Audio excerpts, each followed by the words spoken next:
Welcome to MN physics 360 চ্যানেলে। তো আজকে অনেকদিন পর আবার লং ভিডিও নিয়ে চলে আসলাম।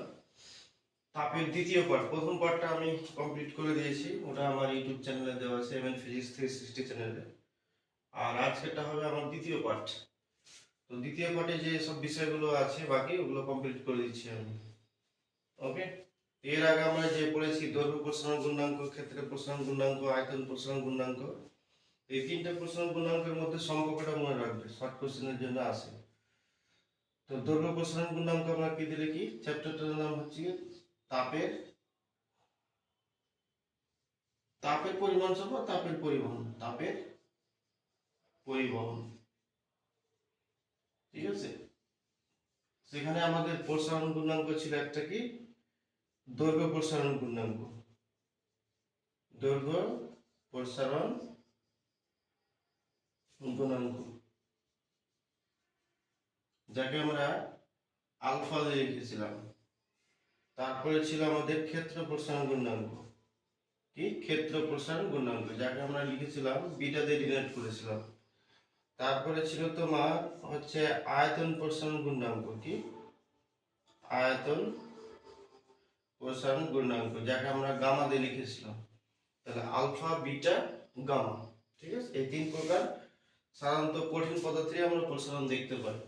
এই যে আলফা, বিটা, গামা, এই সম্পর্কটা মাধ্যমিক পরীক্ষাতে আসে। ঠিক আছে, তো তিনজনকে দেখে নাও কিভাবে সম্পর্কটা।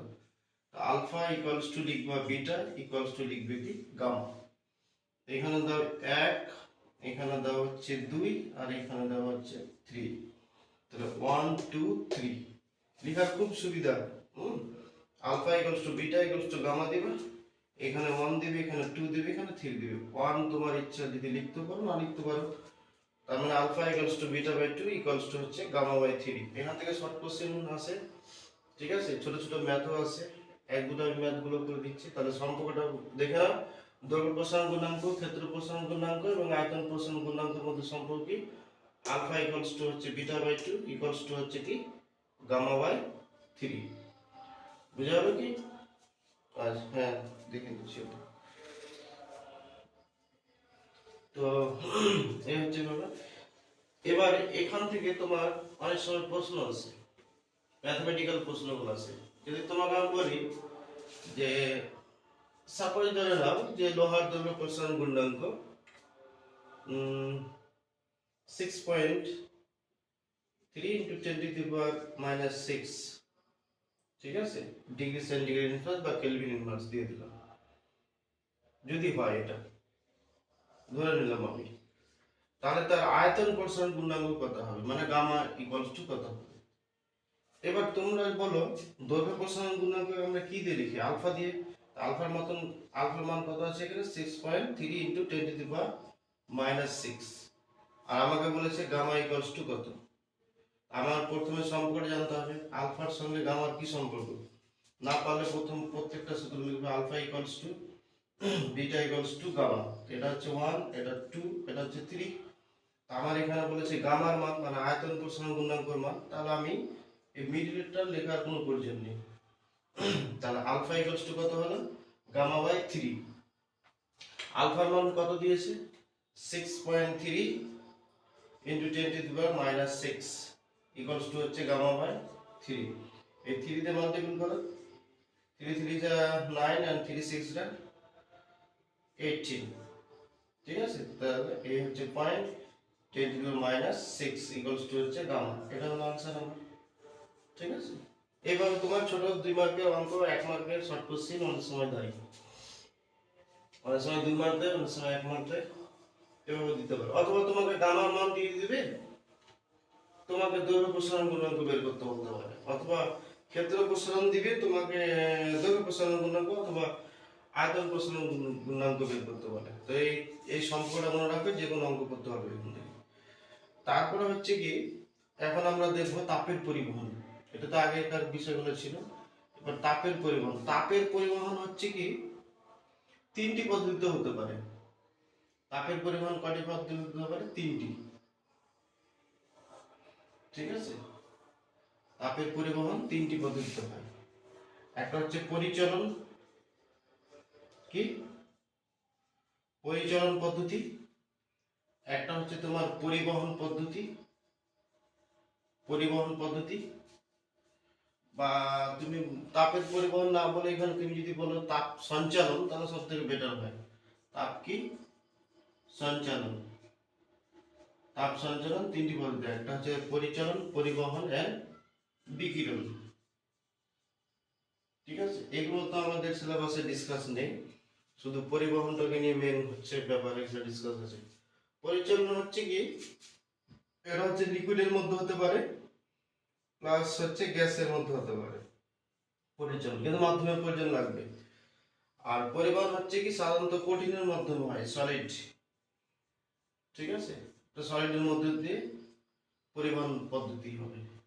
আর বিকিরণের কোনো মাধ্যমের প্রয়োজন হয় না, যেমন সূর্য থেকে যে তাপটা আসে, ঠিক আছে, সূর্য থেকে যে তাপ আসে ভূপৃষ্ঠে, সেটা হচ্ছে কি বিকিরণ পদ্ধতি, এখানে কোনো মাধ্যমের প্রয়োজন হয় না, মাধ্যমের ছাড়াই তাপ সঞ্চালন হতে পারে। আর পরিচলন হচ্ছে লিকুইড বা গ্যাসের ক্ষেত্রে।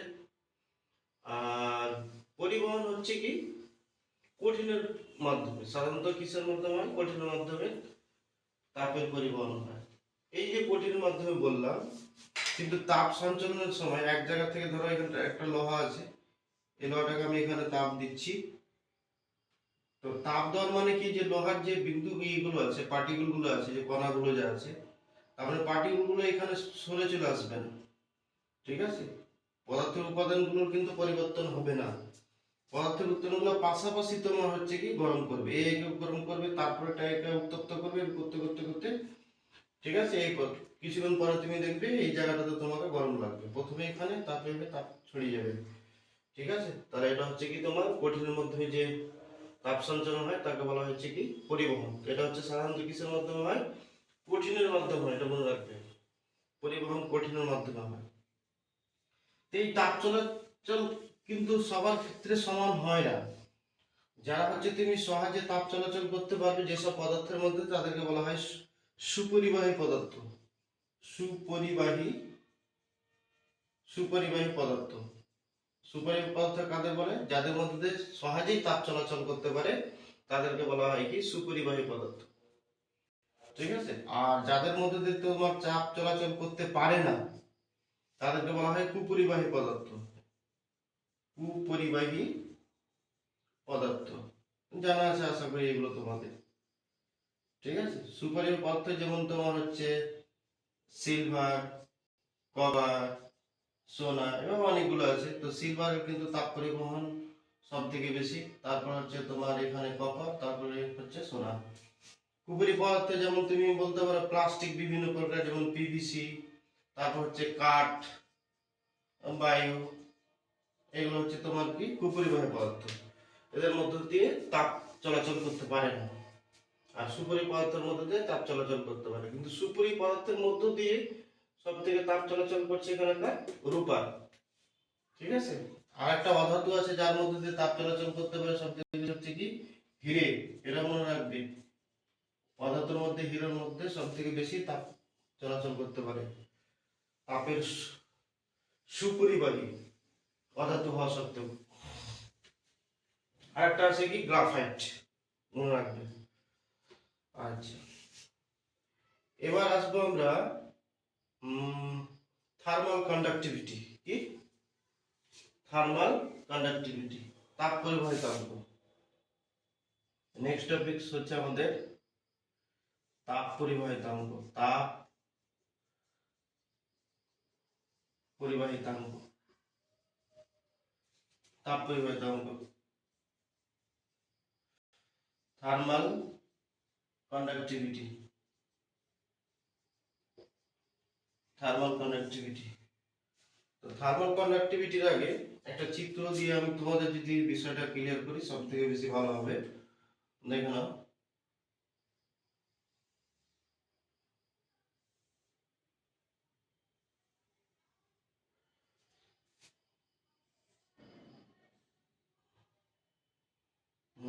মোটামুটি একটা চিত্র অঙ্কন করছি আর কি। ধরে নাও এই ধরনের একটা চিত্র, ঠিক আছে, এটাকে মনে করো θ1, এটাকে ধরে নাও তুমি θ2, তাপটা ধরে এইভাবে লম্বভাবে পরিবর্তন হচ্ছে, দিয়ে এই পৃষ্ঠ দিয়ে বেরিয়ে যাচ্ছে। কিউ পরিমাণ তাপ ধরে নাও, ক্ষেত্রফলটাকে ধরে নাও এ, আর প্রস্থচ্ছেদের তোমার বেধটাকে ধরে নাও ডি। এভাবে ধরো তাপ যাচ্ছে এক পৃষ্ঠ থেকে অন্য পৃষ্ঠ তাপ ধরো পরিবহন হচ্ছে লম্বভাবে। তাহলে টোটাল কি পরিমাণ তাপ যাচ্ছে, এই যে টোটাল যে কি পরিমাণ তাপ, এই কি পরিমাণ তাপ হচ্ছে তোমার এরিয়া যে আছে এরিয়ার সঙ্গে সমানুপাতিক হয়। রোমান 2 কত সময় ধরে যাচ্ছে, টি সময় ধরে যাচ্ছে, ঠিক আছে। তাহলে টি এর সঙ্গে সমানুপাতিক হয়। তারপর হচ্ছে রোমান 3 দুই বিপরীত পৃষ্ঠের যে উষ্ণতার যে পার্থক্য তার সমানুপাতিক হয়। তার মানে কি কিউ প্রপোর্শনাল টু θ2 মাইনাস θ1 এর সমানুপাতিক হয়। দুই বিপরীত পৃষ্ঠের উষ্ণতার পার্থক্যের কি হয়, সমানুপাতিক হয়, ঠিক আছে। 4 নম্বর হচ্ছে তোমার বেদ যে আছে, এই বেদের কিন্তু ব্যস্তানুপাতিক হয়, ইনভার্সলি প্রপোর্শনাল হবে, ঠিক আছে, 1/8D। এই হচ্ছে তোমার সম্পর্ক। টোটাল কি পরিমাণ যে তাপ কি কি বিষয়ের উপর ডিপেন্ড করে, এরিয়ার উপরে ডিপেন্ড করে হচ্ছে কি সমানুপাতিক হয়, সময়ের সমানুপাতিক হয়, দুই বিপরীত পৃষ্ঠ উষ্ণতা পার্থক্যের সমানুপাতিক হয়, কিন্তু বেদের হচ্ছে কি ব্যস্তানুপাতিক হয়। ওকে, এটা কি পরিমাণে তাপটা বেরিয়ে যাচ্ছে লম্বভাবে এক পৃষ্ঠ থেকে অন্য পৃষ্ঠে। এই হচ্ছে আমাদের তোমার টোটালি। এবার এখান থেকে আমরা যৌগিক ভেদ অনুসারে লিখতে পারি। যৌগিক ভেদ তো তোমাদের জানা আছে, ম্যাথে আমরা পড়ি। তাহলে কিউ প্রপোর্শনাল টু এ আছে, দেখো উপরে টি আছে, θ2 মাইনাস θ1 বাই কত আছে ডি। এই হচ্ছে আমাদের যৌগিক ভেদ অনুসারে এই সূত্রটাকে আমরা এভাবে লিখতে পারি। ওকে, মুছে দিচ্ছি ওপরগুলো, তোমরা পজ করে টুকতে থাকবে এগুলো। এটা আসবে কিন্তু মাধ্যমিক এবার 2027 আগামী। তাহলে দেখতে পারো এবার এখানে তোমরা জানো এটাকে একটা ধ্রুবক নিতে হয়, যেটাকে অনেকে কাপ্পা বলে, কেউ কেউ বলে এ টি θ2 মাইনাস θ1 বাই কত হচ্ছে ডি। বলো এই আমাকে এই কাপ্পার মান বের করতে হবে। তাহলে এটার সঙ্গে এটা আমি গুণ করে দিলাম, বজ্র গুণ করে দিলাম। তাহলে কাপ্পা এ ইকুয়ালস টু হচ্ছে Q D by A T θ2 minus θ1। Okay, এবার দেখো তুমি যদি কিউ এর নিচে টিটাকে লিখতে পারো তাহলে তাপ পরিবহনের হারটা বেরিয়ে গেল। দেখো এখানে কিউ বাই টি তাপ পরিবহনের হার, আর এদিকে আমার থাকছে কি তাহলে এ θ2 মাইনাস θ1। ওকে, এখান থেকে আমরা ডেফিনেশন বের করবো। এবার দেখো কি করি, যদি ধরে নাও বেদটা হচ্ছে তোমার একক বেদ, একক প্রস্থচ্ছেদের ক্ষেত্রফল এবং দুই বিপরীত পৃষ্ঠের উষ্ণতার পার্থক্য যদি ধরে নাও একক যদি হয়, একক বেদ, একক প্রস্থচ্ছেদের ক্ষেত্রফল এবং দুই বিপরীত পৃষ্ঠের উষ্ণতার পার্থক্য যদি একক হয়, তাহলে একক সময়ে যে পরিমাণ তাপ তোমার উষ্ণ পৃষ্ঠ থেকে শীতল পৃষ্ঠে লম্বভাবে পরিবাহিত হয় সেটাই হচ্ছে তোমার কি তাপ পরিবাহিতাঙ্ক। তাহলে আমি সবগুলো একক লিখলাম। এবার মানগুলো যদি সব এখানে পুটিং করো তাহলে দেখো তো তুমি কাপ্পা ইকুয়ালস টু এটা পাচ্ছ না, কিউ বাই এটা তো একক, ডি এর মান হচ্ছে একক, এর মান হচ্ছে একক, এই পৃষ্ঠের উষ্ণতা পৃষ্ঠের পার্থক্যটা তুমি পেয়ে যাচ্ছ একক, তো সবগুলো হচ্ছে একক। দেয়ারফর তার মানে কে ইকুয়ালস টু কি পাচ্ছ, অথবা কাপ্পা ইকুয়ালস টু হচ্ছে কি কিউ পাচ্ছ। তাহলে কিউ এর সঙ্গে কাপ্পা কি হলো, ইকুয়ালস হলো। তাহলে এখান থেকে আমরা এখন সংজ্ঞাটা তৈরি করতে পারবো কেমন করে, একক বেদ এবং একক প্রস্থচ্ছেদের ক্ষেত্রফল বিশিষ্ট, ঠিক আছে, দুই বিপরীত পৃষ্ঠের উষ্ণতার পার্থক্য, এখান থেকে এখানে যদি দুই বিপরীত পৃষ্ঠের উষ্ণতার পার্থক্য যদি একক হয় তাহলে একক সময়ে কত সময়ে, একক সময়ে উষ্ণ পৃষ্ঠ থেকে শীতল পৃষ্ঠে, ঠিক আছে, উষ্ণ পৃষ্ঠ থেকে শীতল পৃষ্ঠে লম্বভাবে যে পরিমাণ তাপ পরিবাহিত হয়, কেমন ভাবে, লম্বভাবে, ঠিক আছে, যে পরিমাণ তোমার মোট তাপ পরিবাহিত হয় তাকে বলা হয় কি তাপ পরিবাহিতাঙ্ক। এখান থেকে ডেফিনিশনটা তৈরি করতে পারবে, খুব সিম্পল ভাবে করতে হবে। কেমন, আবার বলছি, একক বেদ এবং একক প্রস্থচ্ছেদের ক্ষেত্রফল বিশিষ্ট দুই বিপরীত পৃষ্ঠের উষ্ণতার পার্থক্য যদি একক হয়, তাহলে একক সময়ে লম্বভাবে, কেমন ভাবে? লম্বভাবে, একক সময়ে লম্বভাবে উষ্ণ পৃষ্ঠ থেকে শীতল পৃষ্ঠে যে পরিমাণ তাপ পরিবাহিত হয় তাকে বলা হয় তোমার তাপ পরিবাহিতাঙ্ক। বোঝা গেল? ঠিক আছে, তাহলে এখান থেকে আমরা এখন এককও নির্ণয় করতে পারবো। ডেফিনেশন পেয়ে গেলাম, এবার আমরা এককও নির্ণয় করতে পারবো। চলো একক করি, কিভাবে করা যায় দেখা যায়। আচ্ছা, একক দেখো, কিউ তো হচ্ছে তাপ, তাপের একক, এসআই একক কি? জুল। আমি এসআই একক লিখছি, এসআই ইউনিট বের করছি, এসআই ইউনিট অফ কে বা কাপা। আর টাইমের একক কি? সেকেন্ড। ডি হচ্ছে কি? ডিস্টেন্স বোঝায়, তাহলে মিটার। এরিয়া হচ্ছে মিটার স্কয়ার। আর দুই বিপরীত পৃষ্ঠের উষ্ণতার পার্থক্য হচ্ছে কেলভিন। ওকে, মিটার মিটার একটা কেটে দিলাম, তাহলে आंसर হচ্ছে কি? Joule second inverse metre inverse kelvin. এই যে জুল সেকেন্ড ইনভার্স যা আছে, একে আমরা কি লিখতে পারবো? আবার ওয়াট লিখতে পারবো। তাহলে watt metre inverse kelvin inverse, এটাও লিখতে পারো তুমি, এটাও লিখতে পারো, কোনো প্রবলেম নেই। ওকে, যে কোনো একটা একক লিখলেই চলবে। এই হচ্ছে তোমার তাপ পরিবাহিতাঙ্কের একক। কিভাবে আসলে আমি বের করে দেখিয়ে দিলাম। ঠিক আছে, হলো কমপ্লিট। আচ্ছা, পাঁচগুলো টিপে রান্না করবে। ডেফিনেশনটা কি বললাম? একক বেদ এবং একক প্রস্থচ্ছেদের ক্ষেত্রফল বিশিষ্ট দুই বিপরীত পৃষ্ঠের উষ্ণতার পার্থক্য যদি একক হয়, তাহলে একক সময়ে উষ্ণ পৃষ্ঠ থেকে শীতল পৃষ্ঠে লম্বভাবে যে পরিমাণ তাপ পরিবাহিত হয় তাকে বলা হয় তাপ পরিবাহিতাঙ্ক বা থার্মাল কন্ডাক্টিভিটি। ওকে, চিত্র সহ কিন্তু এই সংজ্ঞাটা লিখবে তোমরা, তাহলে 2 এ 2 পেয়ে যাবা, নাম্বার কাটার কোনো প্রশ্ন উঠবে না। তাপ পরিবাহিতাঙ্ক, ঠিক আছে। হ্যাঁ, তাপ পরিবর্তনকে যেটা লিখলাম, এখান থেকে তুমি এখন ডাইমেনশনও বের করতে পারবে, কোনো ব্যাপার না, ডাইমেনশনও বের করতে পারবে। এবার আমরা দেখব যে তাপের পরিবহন এবং তড়িতের পরিবহনের মধ্যে কিছুটা সম্পর্ক, একটা সম্পর্ক দিই। তাপের পরিবহন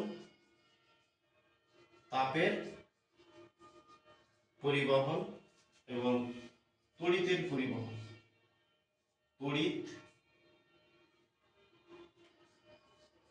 তড়িতের পরিবহন, তাপের পরিবহন এবং তড়িতের পরিবহন। তাপের পরিবহন হচ্ছে কি? উষ্ণতার পার্থক্যের জন্য তাপের পরিবহন হয়। কিসের পার্থক্যের জন্য? তুমি যদি লিখো তাহলে আমি ছোট করে বলছি আর কি। উষ্ণতার পার্থক্যের জন্য তাপের পরিবহন হয়। উষ্ণতার পার্থক্যের জন্য কি হয়? তাপের পরিবহন হয়। তাপের পরিবহন হয়। আর তুমি এটাকে বলতে পারো তড়িতের পরিবহন হচ্ছে কি? বিভবের পরিবর্তনের জন্য। কিসের পরিবর্তনের জন্য? বিভবের পরিবর্তনের জন্য, বিভবের পরিবর্তনের জন্য তোমার হচ্ছে তড়িতের পরিবহন হয়, তড়িতের পরিবহন হয়। সংক্ষেপ লিখে দিলাম। কিসের পরে? বিভবের পরিবর্তনের জন্য তড়িতের পরিবহন হয়। আর উষ্ণতার পার্থক্যের জন্য কিসের পরিবহন হয়? তাপের পরিবহন হয়। ঠিক আছে, এটা তুমি তারপরে দেখবে এখানে তাপের পরিবহনের ক্ষেত্রে অলওয়েজ কি হয়? উষ্ণ পৃষ্ঠ থেকে শীতল পৃষ্ঠের দিকে তাপ ধাবিত হবে।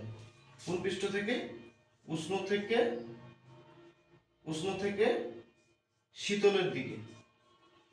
ঠিক আছে, উষ্ণ এই পয়েন্টটা মনে রাখবে, উষ্ণ পৃষ্ঠ থেকে শীতল পৃষ্ঠের দিকে তাপের পরিবহন হয়। রোমান এখানে তড়িতের পরিবহনের ক্ষেত্রে কি হয়? তড়িতের পরিবর্তনের ক্ষেত্রে হয় উচ্চ বিভব থেকে নিম্ন বিভব। কি?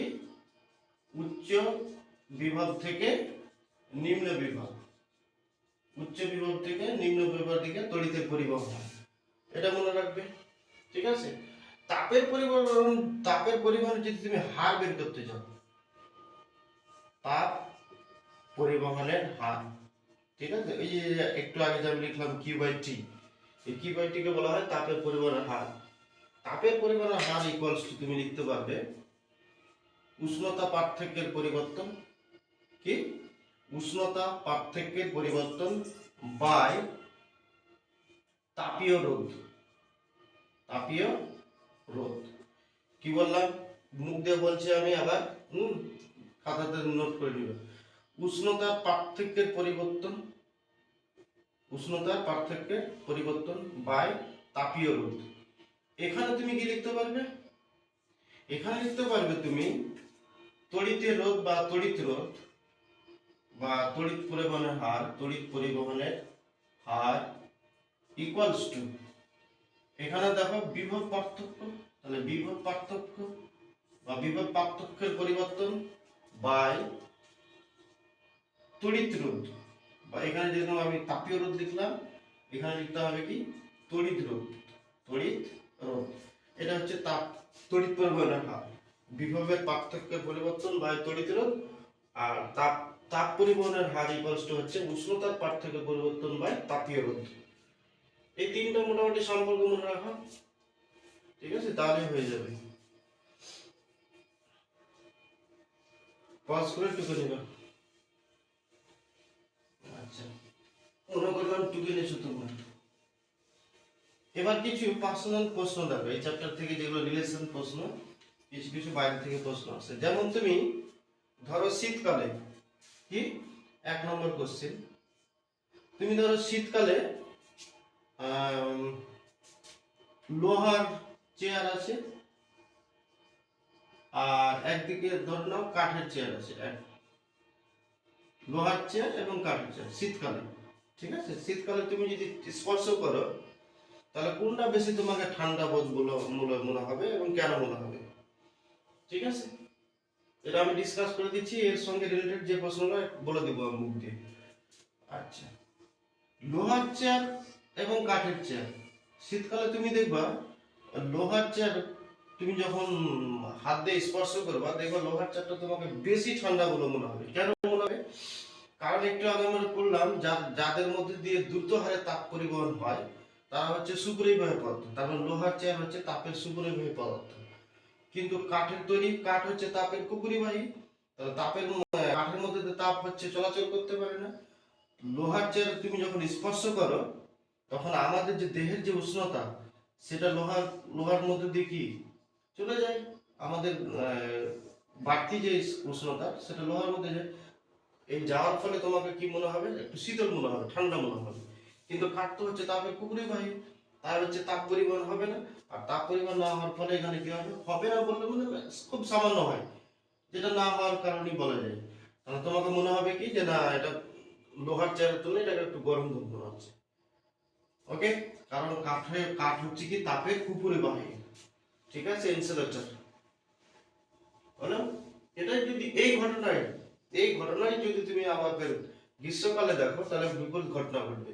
আবার কেমন হবে, লোহার চেয়ারটা তোমাকে বেশি গরম মনে হবে, এটা লোহার টুকরো ধরে নাও, আর এটা ধরে নাও কাঠের টুকরো, একটু কথার কথা, তোমাকে দেখবে এটা ঠান্ডা মনে হবে, এটাকে একটু বেশি গরম মনে হবে। কেন? ওই সেম ঘটনা, গ্রীষ্মকালে এটা হচ্ছে বেশি টেম্পারেচার থাকে এখানে, আর এটাতে কম থাকে। এটা হচ্ছে তোমার তাপের হচ্ছে সুপরিবাহী, তাই আমাদের দেহে এটা হচ্ছে কি তাড়াতাড়ি হচ্ছে তাপটা গ্রহণ করবে, আর এটা হচ্ছে গ্রহণ করবে না। এটার মধ্যে দিয়ে হচ্ছে তাপ চলাচল করতে পারছে, এটার মধ্যে করতে পারবে না।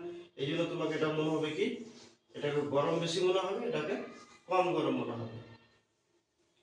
তারপর হচ্ছে কি পশমের তুলনায়, একদিকে পশম কাপড় নাও, আর একদিকে তুমি ধরে নাও সুতি নিতে। সুতির তুলনায় তুমি দেখবে শীতকালে পশম কাপড়টা তোমাকে বেশি গরম বলে মনে হয়, কারণ পশমের কাপড়ের মধ্যে অনেক ছিদ্র থাকে, ছোট ছোট ছোট ছোট ছিদ্র থাকে, আর এই ছিদ্রের মধ্যে বায়ু থাকে। কি থাকে? বায়ু থাকে। আর সুতির কাপড়ের মধ্যে ছিদ্র পরিমাণ খুব কম থাকে, ঠিক আছে, বা থাকে না বললেই চলে। এই যে বায়ু হচ্ছে তাপের কুপরিবাহী, তাহলে আমাদের দেহের যে তাপ সেটা বাইরে যেতে পারে না, তার জন্য আমাদের কি মনে হবে, গরম বোধ মনে হবে। আর এখানে হচ্ছে কি, যেহেতু এখানে ছিদ্র থাকে না, বায়ু থাকে না, কোনো প্রকার কুপরিবাহী পদার্থ থাকে না, ওই জন্য আমাদের দেহের তাপ বাইরে চলে যেতে পারে। ওকে, এটা প্রশ্ন হতে পারে। অথবা তোমাকে বলবে, অনেক সময় তুমি দেখবা পশমেরই কাপড় নাও, একটা পশমের নিলে পোশাক নিলে, একটা কি নিলে, পশমের পোশাক নিলে,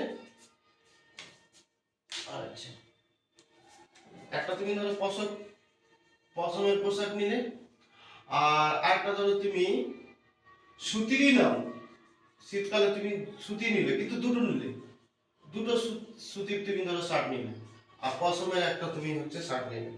তুমি দুটো শার্ট যদি সুতির পরো তোমাকে এটা বেশি গরম বোধ মনে হবে ঠান্ডার দিনে, শীতকালে। কিন্তু এটা বেশ এটার তুলনায় পশমের শার্টটার তুলনায় তোমাকে সুতির দুটো বেশি গরম মনে হবে। একটু আগে আমি বললাম সুতির থেকে বেশি এটা মনে হবে, কিন্তু তুমি যখন এটা দুটো নিয়ে নিবে তখন দুটো শার্টের মধ্যে একটা যে স্তর থাকবে ফাঁকা স্তর, সেখানে অনেক বায়ু থাকে।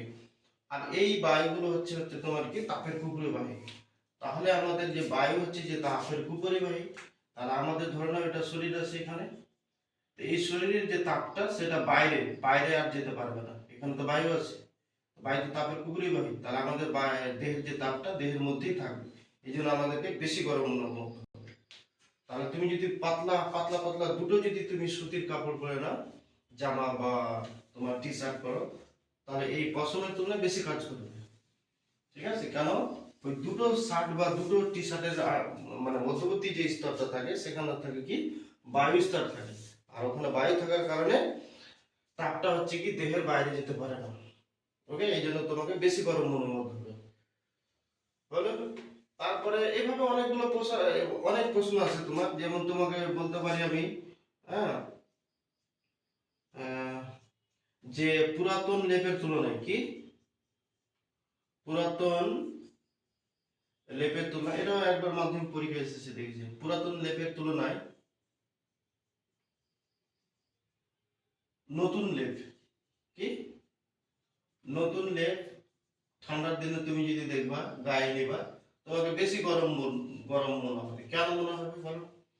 পুরাতন লেপ যদি হয়ে যায় তাহলে লেপের যে তোমার পার্টিকেল গুলো আছে, কণাগুলো আছে, মানে ছিদ্রগুলো যা আছে, এগুলো হচ্ছে ধূলি কণা দিয়ে পরিপূর্ণ হয়ে যাবে। ঠিক আছে?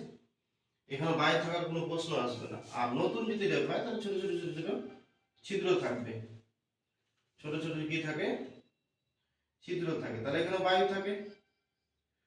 নতুন মানে একবারে চকচক থাকবে, আর এখানে বায়ু কণাগুলো থাকবে। আর বায়ু মানে হচ্ছে কি তাপের কুকুরে বায়ু, এই জন্য আমাদের দেহের যে তাপমাত্রা সেটা বাইরে বেরিয়ে যেতে পারবে না। ঠিক আছে? এই হচ্ছে কি, তাহলে মুদ্রা কথা সব জায়গায় হচ্ছে সেম। যদি মিডিল স্তরে কোনো যদি বায়ু থাকে বা কোনো উপরিবাহী পদার্থ থাকে, তাহলে তাপটা হচ্ছে কি চলাচল করতে পারবে না। আর যদি সুপরিবাহী পদার্থ থাকে তাহলে তাপ চলাচল করতে পারবে। এই ঘটনাগুলো কেন্দ্র করে কিন্তু তোমার পরীক্ষাতে আসে, 2 মার্কের এক্সপ্লেন করতে আসে।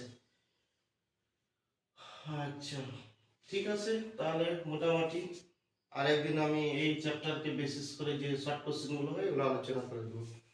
ঠিক আছে? ওকে।